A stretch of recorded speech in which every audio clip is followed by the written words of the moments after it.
Hello, you are watching Shalom World News. I'm David Kerr from Lansing in Michigan, and these are your latest news headlines from around the world.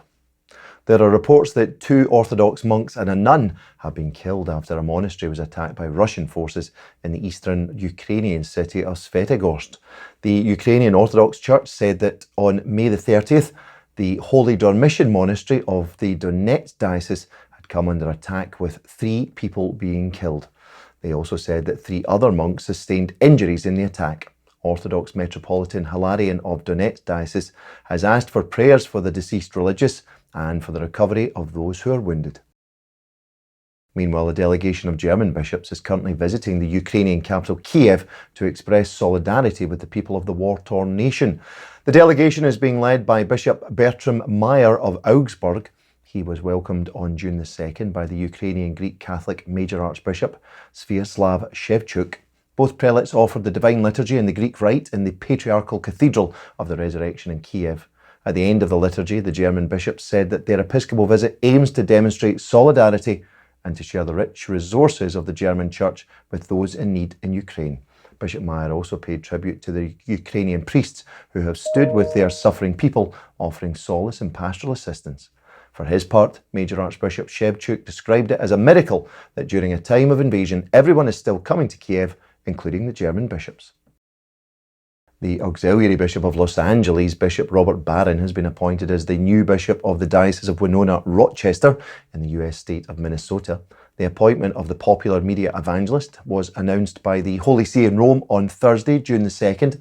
Bishop Barron succeeds Bishop John Quinn, who has reached the retirement age of 75. Bishop Barron was ordained a priest in 1986. Hailing from Chicago, Bishop Barron earned a master's degree in philosophy from the Catholic University of America in Washington, D.C. He also has a licentiate in theology from the University of St. Mary of the Lake in Chicago and a doctorate from the Institut Catholique de Paris in France. He has been serving as an auxiliary bishop of Los Angeles since 2015. Bishop Barron is also the chairman of the Committee on Laity, Marriage, Family Life and Youth for the US Conference of Catholic Bishops. Over the past decade, he has also built a popular Catholic media apostolate entitled Word on Fire. Meanwhile, Cardinal Timothy Dolan of New York has been visiting a parish in the city that was recently targeted by vandals. The Church of Our Lady of Sorrows on the Lower East Side of Manhattan was attacked on May the 17th when 1 or more persons smashed and decapitated 2 statues at the Grotto of Our Lady of Fatima on the parish premises. On Tuesday evening, Cardinal Dolan joined parishioners in praying the Holy Rosary. In a Facebook post, the Archbishop shared photos of his visit to the church. He described the act of vandalism as an act of hate. He also urged everyone to remember that the Lord is with them in tough times. The 2 beheaded statues are beyond repair and will now have to be replaced. In Washington, D.C., 48 Republican senators have reiterated their support for the legal protection of the child in the womb. In a letter to the Senate Majority Leader Chuck Schumer, the Republican senators reiterated that they will not support any legislation that allows taxpayer-funded abortions. The pro-life initiative is being spearheaded by Montana Senator Steve Daines. In a letter dated May the 31st, the 48 senators expressed their unwavering support for the Hyde Amendment, which bans taxpayer-funded abortions, and for all other long-standing pro-life protections. They said for more than 45 years, the Hyde Amendment has ensured that taxpayer dollars are not used to fund abortions, saving the lives of nearly 2.5 million unborn children. The senators also decried President Biden's budget for the fiscal year 2023 for promoting a pro-abortion agenda. Pope Francis has sent his prayerful good wishes to Britain's Queen Elizabeth upon the occasion of her 96th birthday and the 70th anniversary of her accession to the British throne. In a congratulatory telegram, the Pope prayed that God bestows unity, prosperity and peace upon the Queen, the royal family and the peoples of the British nations.